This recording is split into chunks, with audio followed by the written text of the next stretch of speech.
tema bebas sinar nyambung seperti biasa nih di hari Rabu akan menjadi Rabu seru ketika Dian bersama dengan seseorang yang spesial yang biasa manggil Dian sayang.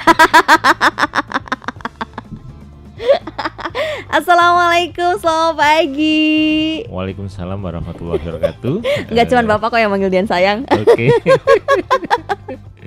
Ini Dan sesuatu lagi iya, di tahun baru ini ya. betul sekali Semoga Pak. semuanya menjadi indah, Amin. tapi tetap dengan COVID juga ya. Tapi Dian berbangga banget, maksudnya berbahagia banget untuk hari ini karena dapat kabar kalau di Karawang ini 0 kasus COVID-19. Oke, jadi hal ini sebenarnya bentuk dari kerjasama semua pihak ya, baik dan semua lini ya, termasuk masyarakat untuk tetap bisa bekerja sama dan melaksanakan protokol kesehatan. Tepuk tangan dulu dong Pak untuk Karawang. Oke. 0 kasus. Dan ini kita bangga atau bahagia? Gimana ini Pak perasaannya mungkin dari Bapak sendiri selaku tim kesehatan, tim medis? Oke. Sebagai tim kesehatan kami ini sangat berterima kasih kepada semua pihak. Cuma sambil deg-degan juga nih ya. Dia juga sama deg-degan. Karena apa? Moga-moga ini 0 kasus yang sesungguhnya. Betul. Bukan yang seperti gunung es di mana yang muncul tidak ada tapi di bawahnya bisa sangat banyak. Oh, mudah-mudahan tidak ya Pak. Oke. Dan kita perlu ketahui tetangga kita persis ya, Jakarta. Nah, ini sudah mulai melaporkan bahwasanya penderita Omikron bertambah. Oh, iya. Ini yang harus kita tetap waspadai. Jangan sampai 0 kasus ini menjadikan kita itu lupa diri. Ini yang harus kita tekankan. Iya, betul. Ya, karena ternyata Omikron itu tidak seperti yang istilahnya apa ya? Yang sebelum-sebelumnya ya.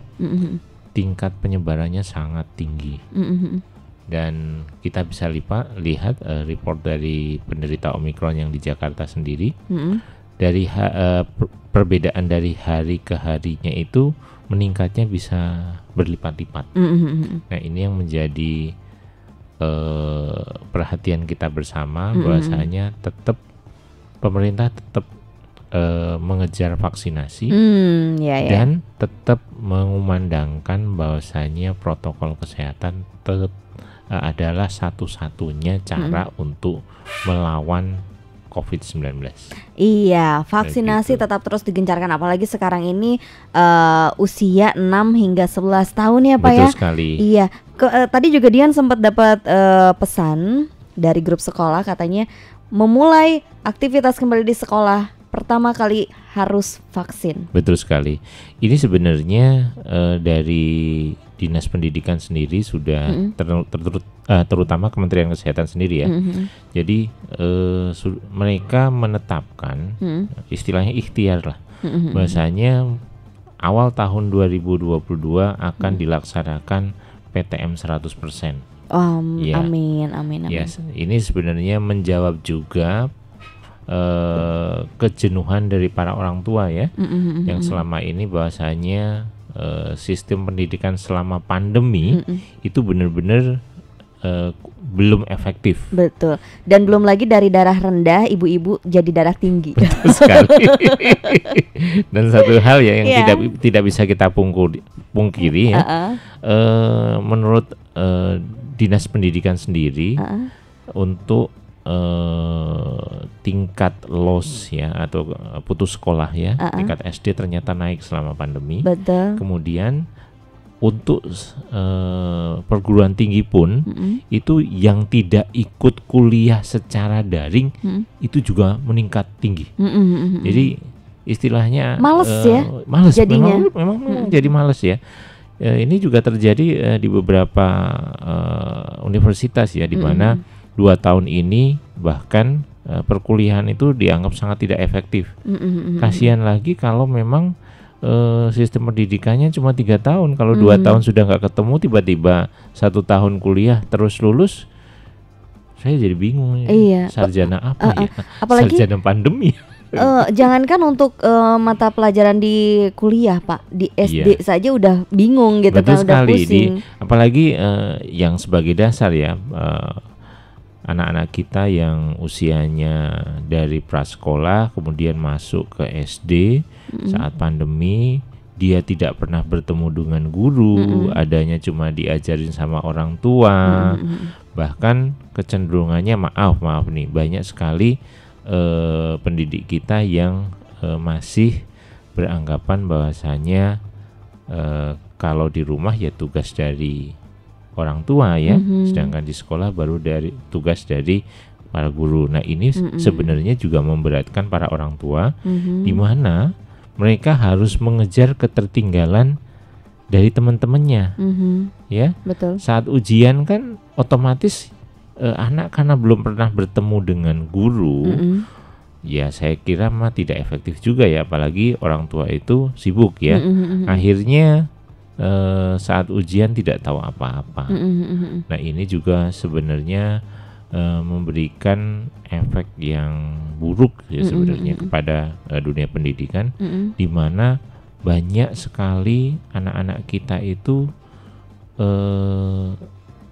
belajar apa adanya dengan kemampuan orang tua yang berbeda-beda, tetapi standarnya mereka harus sama. Iya. Ya. Dan akhirnya orang tua yang jadi tadi seperti darah tinggi karena apa? Mereka yang diuji. Bisa nggak ngajarin anaknya? Kalau anaknya nilainya jelek berarti orang tuanya yang maaf ya tidak bisa mengajari. Nah ini menjadi jawaban tahun 2022. Semoga pertemuan tatap muka ini bisa segera dilaksanakan. Tapi ingat ada syarat-syaratnya. Salah satunya semua yang mengikuti PTM tersebut harus sudah divaksinasi. Iya, makanya untuk pembelajaran pertama nih masuk sekolah dasar atau sekolah SMA atau SMP itu yang dilakukan vaksinasi. Betul sekali. Memang ada beberapa pihak ya yang masih pro kontra. Di saat PTM 100% ini mulai dilaksanakan, ternyata Omikron datang ke kita. Iya. Ini menjadi ngapain dilema. Sih pakai datang-datang segala ya. Betul. Oke, dilema yang harus kita jawab ya. Betul.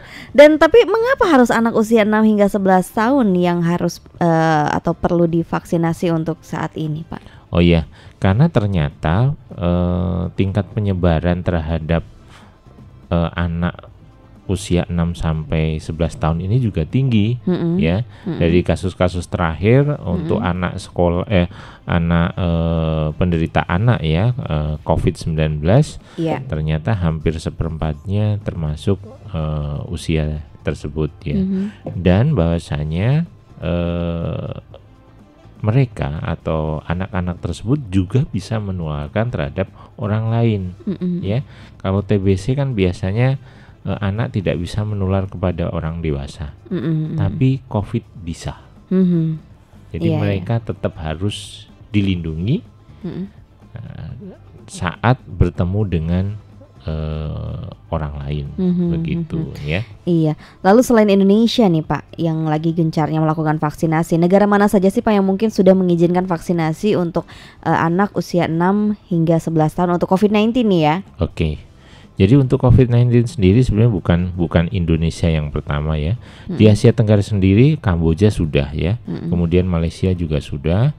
Sedangkan negara-negara yang lain, Cina terutama ya sebagai produsen vaksinasi Sinovac sendiri sudah melakukannya. Kemudian Chili pun juga sudah. Uni Emirat Arab juga sudah ya. Bahkan Bahrain pun sudah mengizinkan penggunaan darurat Sinovac bagi anak usia 3 sampai 11 tahun. Lebih kecil kan daripada di Indonesia. Betul. 6 sampai 11 tahun begitu. Dan Dian mau nanya nih Bapak Dokter Dwi, semangat ya. Masih semangat. Walaupun Dian agak-agak gimana gitu, Covid day. Oke. Vaksin day Akhir tahun gitu dan kan. awal tahun masih awal tetap tahun COVID iya, tetap sekali. Dan kapan nih Pak kira-kira vaksinasi COVID-19 anak usia 6 hingga 11 tahun itu diberikan? Oke. Untuk vaksinasi COVID sendiri, pemerintah sudah mulai mencanangkan di akhir Desember ya. Kemarin kalau nggak salah sekitar tanggal 26, di mana beberapa kabupaten maupun provinsi ya sudah melaksanakan dahulu sebelum Kerawang. Kerawang memang agak mundur karena pencapaian dari target vaksinasi yang harus dilalui sebelum masuk dalam vaksinasi umur 6 sampai 11 tahun. Dan alhamdulillah pertanggal 3 ini Kerawang sudah memulai atau kick off lah ya, memulai vaksinasi COVID 6 sampai 11 tahun ya. Dan minggu ini juga sudah dimulai, ada beberapa puskesmas bekerja sama dengan beberapa sekolah ya, melakukan vaksinasi untuk anak begitu. Lalu mungkin siapa saja nih Pak yang awalnya memberikan rekomendasi untuk Karawang segera melaksanakan vaksinasi COVID-19? Oke, jadi setelah kita mendapatkan cakupan yang diharuskan sebelum melakukan langkah tersebut, ya, yaitu bahwasanya untuk vaksinasi umumnya itu lebih dari 70% ya, kemudian lansia lebih dari 60%. Nah, pada tanggal 1 Januari ini pemerintah Kerawang sudah berhasil melampaui cakupan tersebut. Kemudian dilakukan kajian untuk persiapan vaksinasi 6 sampai 11 tahun. Perlu diketahui bahwasanya vaksin COVID-19 ini spesial ya. Jadi dia bukan seperti pekan bias ya. Jadi bulan imunisasi anak sekolah, di mana bias itu sudah biasa dilaksanakan dan minim efek samping dan bisa dilepas. Kalau vaksin COVID-19 ini berbeda. Dia harus ada screening dulu, dilihat apakah sehat atau tidak, kemudian harus di-input juga datanya ya secara online, dan kemudian dilakukan observasi atau pengamatan setelah vaksinasi, apakah ada kejadian ikutan pasca imunisasi atau tidak. Nah, ini penting sekali dimengerti oleh semua pihak sehingga vaksin ini tidak menjadi bahan atau menjadi serangan balik untuk keberlangsungan vaksinasi sehingga kita bisa bebas dari COVID-19 ya. Karena banyak sekali yang masih beranggapan vaksinasi ya kayak bias, nggak ada lebih gitu. Jadi untuk COVID-19 kita tidak bisa melaksanakan tersebut seperti itu ya. Dan perlu diketahui pemberian vaksinasi COVID-19 harus berselang 28 hari setelah vaksinasi lainnya.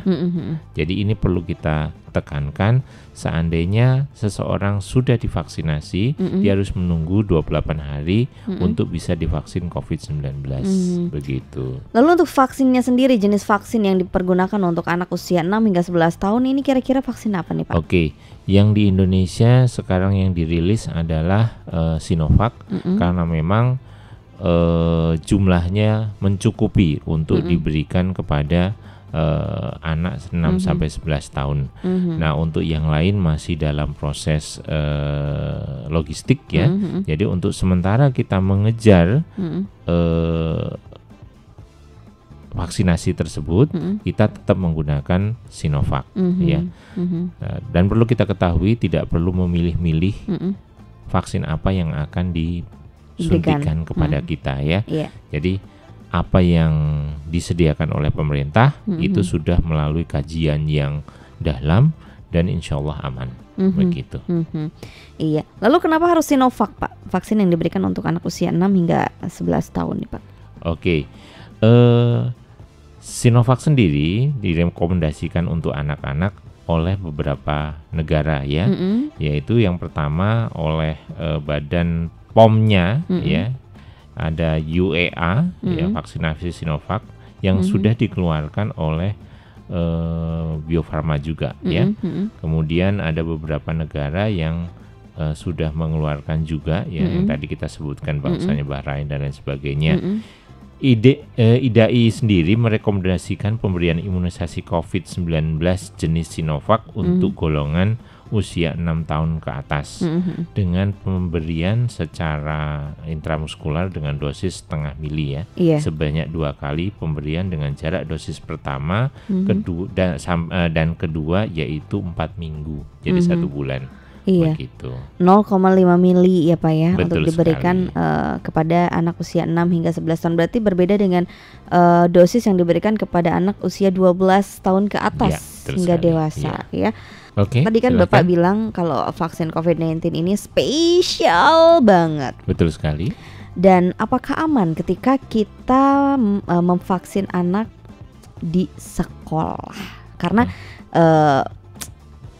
dapat informasi juga katanya untuk pembelajaran pertama anak-anak sekolah itu harus divaksin di sekolah. Betul sekali. Jadi PTM 100% mempersyaratkan bahwasanya pengajar harus 95% sudah divaksin.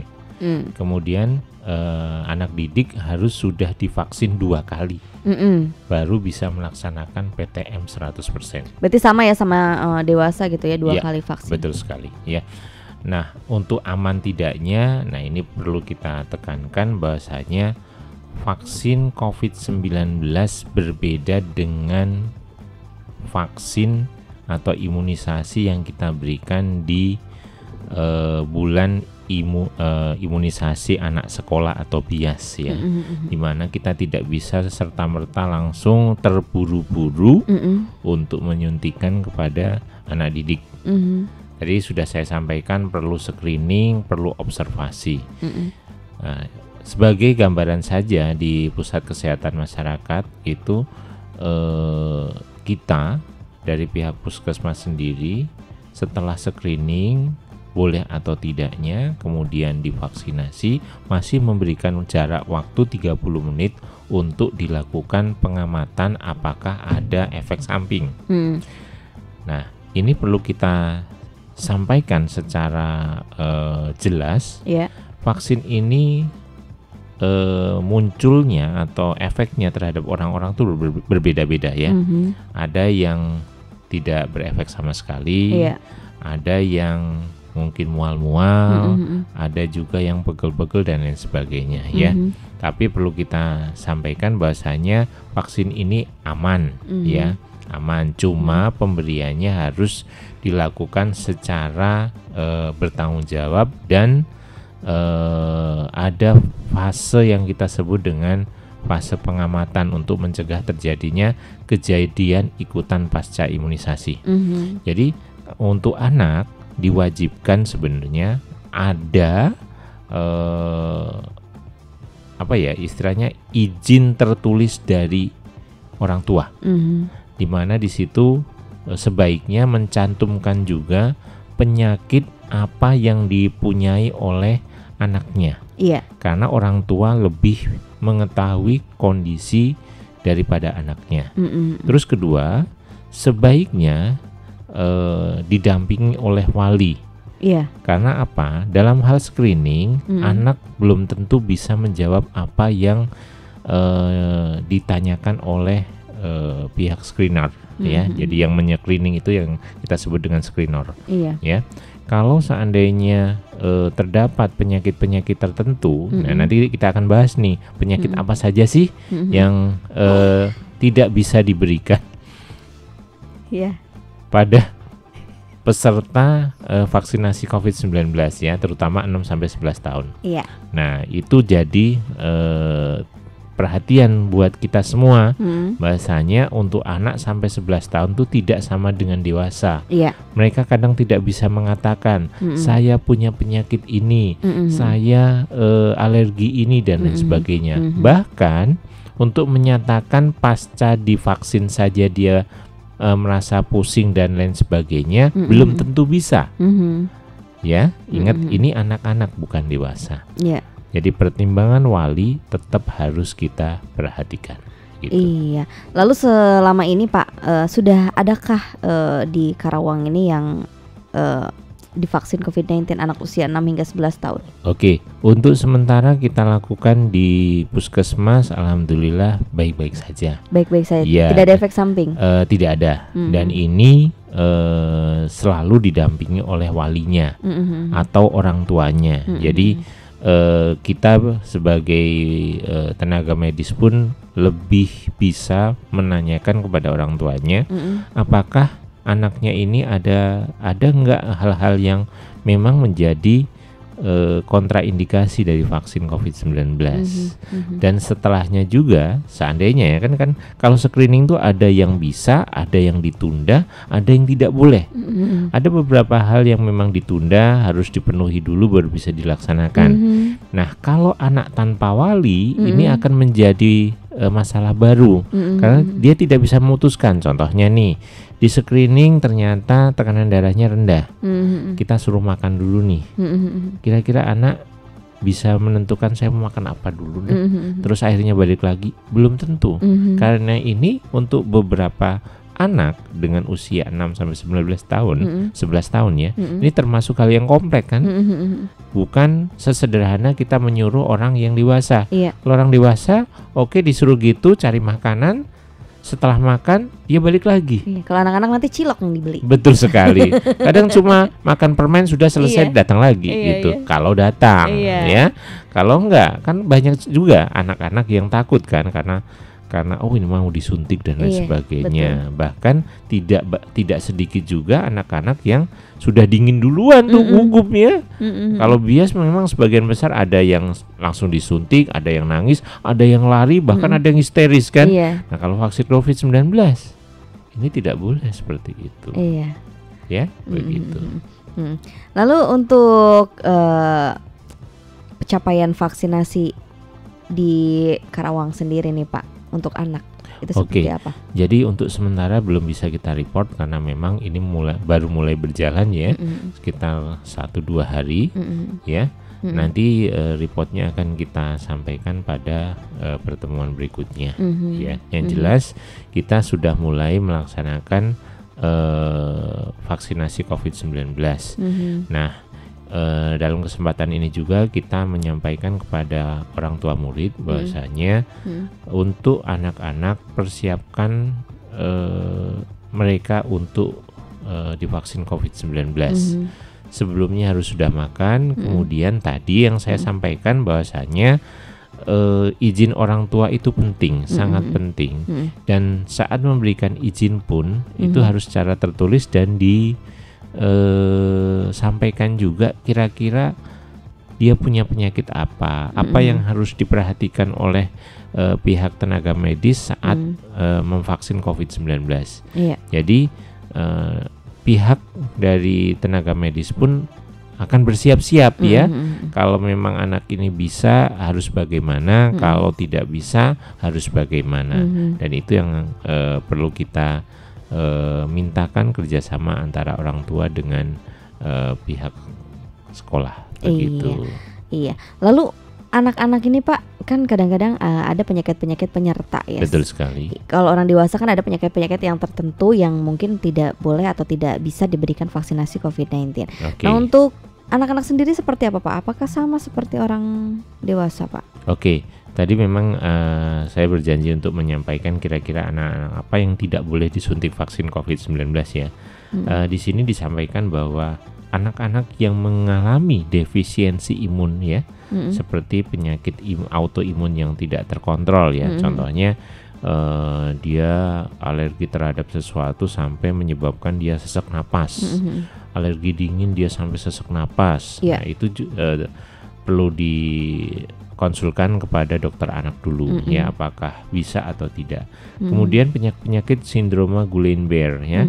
Kemudian akut demyelinating encephalomyelitis. Jadi ini penyakit-penyakit yang berkaitan dengan sistem saraf ya. Kemudian menderita kanker yang sedang menjalani kemoterapi. Kemoterapi itu pemberian obat secara kimia ya, atau radioterapi. Radioterapi itu di sinar ya, kita sering kenal dengan penyinaran. Kemudian sedang mendapatkan pengobatan imunosupresan atau sitostastika berat. Ini masih ada hubungannya dengan kanker ya. perlu kita ketahui juga bahwasanya di negara kita ini penderita kanker pada anak lumayan besar ya, terutama hemofili dengan talasemia. Betul. Nah, untuk kedua penderita ini termasuk dalam anak-anak yang tidak boleh disuntik vaksin COVID-19. Nah, sedangkan jadi tetap harus konsultasi dengan dokter yang merawat ya. Apakah mereka sudah selesai pengobatan dan kondisinya bisa siap atau masih tetap tidak boleh. Karena perlu kita ketahui untuk kanker ini ada stadium-stadium. Kalau stadium awal setelah pengobatan dia bisa sembuh sempurna. Tapi untuk stadium yang lebih tinggi itu agak susah ya. Bahkan banyakan masih mengalami perubahan kondisi ya, di mana mereka tetap masih lemah dan lain sebagainya ya. Kemudian sedang mengalami demam 37,5 derajat Celcius atau lebih. Kemudian sama ya, baru sembuh dari COVID-19 kurang dari 3 bulan, masih tetap tidak boleh. Pasca imunisasi lain kurang dari 1 bulan. Jadi kalau mereka yang habis divaksin yang lain ya, contohnya TT atau yang DT ya, yang biasa diberikan pada bias ya, itu harus berjarak 1 bulan. Atau anak dan remaja yang sedang hamil. Ini biasanya pada anak-anak yang ya lebih dari 11 tahun ya, biasanya seperti itu. Kemudian memiliki hipertensi dan diabetes mellitus. Anak bisa juga kena diabetes ya, perlu kita ketahui. Anak-anak dengan obesitas atau kegemukan ada kecenderungan untuk menderita penyakit hipertensi atau tekanan darah tinggi.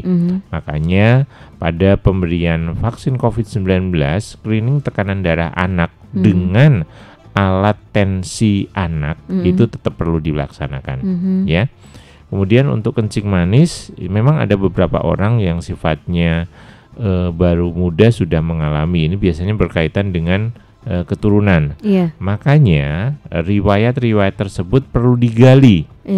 Jadi untuk peserta vaksin COVID-19 anak tidak bisa dilepas karena informasi ini perlu digali dengan lebih teliti. Nah, perlu wali yang bisa memberikan jawaban terhadap pertanyaan tersebut. Selanjutnya adalah penyakit-penyakit kronik atau kelainan kongenital yang tidak terkendali ya, jadi penyakit bawaan. Contohnya orang-orang yang dengan sindroma Down ya. Jadi maaf, yang mengalami retardasi mental itu juga sebenarnya tidak boleh diberikan vaksin COVID-19. Dari Elpina di Cikampek, apakah nanti ada kemungkinan vaksinasi untuk usia 0 hingga 6 tahun, Pak? Terima kasih. 0 sampai 6 tahun mah kan masih ini ya, Pak ya, masih kayak imunisasi di bawah usia 5 tahun ya. Jadi masih perlu pendalaman dan studi ilmiah dulu untuk keamanan dari pemberian di bawah 6 tahun. Memang ada beberapa negara yang lebih berani.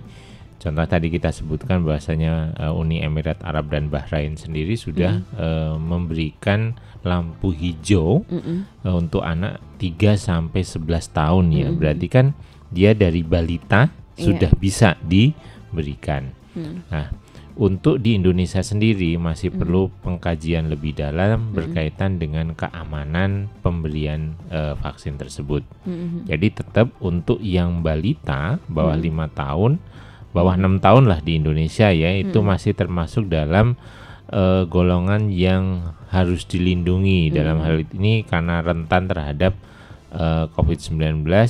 Salah satu tujuan herd immunity adalah untuk melindungi orang-orang yang memang secara medis tidak bisa diberikan vaksinasi. Makanya Indonesia mengejar nih bahwasanya untuk yang bisa divaksinasi harus divaksinasi. Begitu. Dan ini sesi terakhir, Pak. Mungkin ada kesimpulan dari pembahasan kita mengenai vaksinasi COVID-19 di usia 6 hingga 11 tahun yang sekarang lagi dilakukan. Sebelum sampai ke kesimpulan, perlu kita ingatkan bahwasanya COVID-19 itu ada efek samping ya, di mana efek sampingnya juga sebenarnya hampir sama dengan pada dewasa, di mana salah satunya bisa nyeri di tempat suntikan, sakit kepala, demam dan hidung berair ya. Ini yang sering dirasakan pada pemberian vaksin COVID-19 terhadap anak ya, karena kan ini yang direportkan atau dilaporkan di beberapa negara yang sudah melaksanakan vaksin terhadap anak. Sebagai simpulan terhadap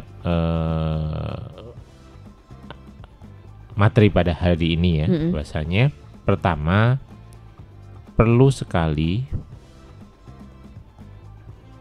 ACC izin daripada orang tua sebelum diberikan vaksin COVID-19 untuk anak usia 6 sampai 11 tahun. Di mana di situ perlu disertakan juga apa saja yang dialami oleh peserta didik ya. Apakah dia punya penyakit penyerta, apakah dia punya alergi atau memang ada hal-hal yang perlu diperhatikan. Yang kedua, perlu juga didampingi oleh wali dalam hal pemberian vaksin COVID-19. Vaksin COVID-19 butuh waktu yang lebih panjang dibandingkan vaksin yang lain. Karena dia butuh screening kesehatan, kemudian butuh juga observasi atau pengamatan sehingga meminimalkan kejadian ikutan pasca imunisasi. Minimal butuh waktu 30 menit untuk masing-masing peserta. Jadi perlu diperhatikan hal ini tetap harus kita ikuti, tidak boleh gusra-gusruh ya atau tergesa-gesa sebelum dan sesudah divaksinasi. Itu saja. Mungkin ada yang mau disampaikan kembali Pak untuk para pendengar setia ADS Radio. Oke, untuk pendengar setia Radio ADS, kejadian COVID-19 saat ini memang sudah mengalami penurunan ya, terutama di daerah Kerawang yang sekarang ini sudah mencapai alhamdulillah sampai 0 ya, sampai 0. Cuma perlu kita perhatikan bahwasanya pandemi COVID-19 ini belum berakhir. Bahkan pemerintah sendiri belum mengumumkan bahwa Indonesia terbebas dari COVID-19. Perlu kita tekankan. Jadi jangan sampai kita lengah karena Omikron itu sudah ada di Indonesia. Dan transmisi lokalnya juga sudah ada di Jakarta. Jadi bukan saja datang dari luar negeri, tapi ternyata antar mereka dengan orang terdekatnya juga bisa. Makanya kita sebut dengan transmisi lokal. Dan ini juga sudah meningkatkan jumlah pasien COVID-19 yang terdeteksi varian Omikron. Begitu. Jadi jangan sampai kejadian bulan Juni dan Juli terjadi kembali pasca Nataru tahun 2022. Begitu. Iya, dan terima kasih untuk Bapak Dr. Dwi yang sudah tandang ke Padepokan Siar ADS Radio. Sama-sama. Dan selamat menjalankan aktivitas kembali Pak. Oke. Selamat bertugas dan tetap semangat. Siap. Iya, assalamualaikum Bapak. Waalaikumsalam warahmatullahi wabarakatuh.